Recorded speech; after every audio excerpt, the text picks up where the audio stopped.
આ બાજુ ગુજરાતના બનાસકાંઠાના વાતાવરણમાં પલટો આવ્યો છે। ધાનેરા, દાંતીવાડા અને ડીસામાં વાદળછાયું વાતાવરણ છવાયું।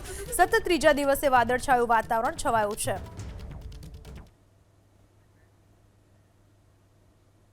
બનાસકાંઠાના વાતાવરણમાં પલટો આવ્યો છે। સતત ત્રીજા દિવસે બનાસકાંઠામાં વાદળછાયું વાતાવરણ જોવા મળી રહ્યું છે। ધાનેરા, દાંતીવાડા, ડીસામાં વાદળછાયું વાતાવરણ છવાયું છે। વાત અરવલ્લીની કરીએ। અરવલ્લી જિલ્લાના વાતાવરણમાં પલટો આવ્યો। મોડાસા, શામળાજી, ભિલોડા પંથકમાં વાદળછાયું વાતાવરણમાં પલટો આવતા ગરમીથી રાહત મળી છે।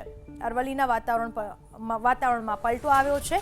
મોડાસા, શામળાજી, ભિલોડા આ પંથકમાં વાદળછાયું વાતાવરણ છવાયું છે। વાતાવરણમાં પલટો આવતા લોકોને અસહ્ય ગરમી અને ઉકળાટથી રાહત મળી છે। મહીસાગર જિલ્લાની વાત કરીએ। મહીસાગર જિલ્લાના વાતાવરણમાં પણ પલટો આવ્યો। લુણાવાડા, બાલાસિનોર, ખાનપુર, વીરપુરમાં વાદળછાયું વાતાવરણ જોવા મળી રહ્યું છે।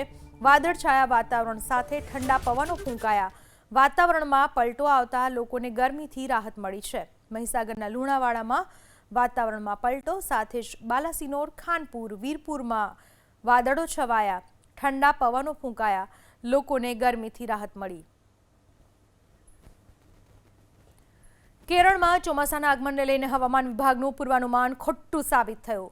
ચોમાસું કેરળના તટથી આશરે 30 થી 35 કિલોમીટરના અંતરે 5 દિવસથી અટકી ગયું છે।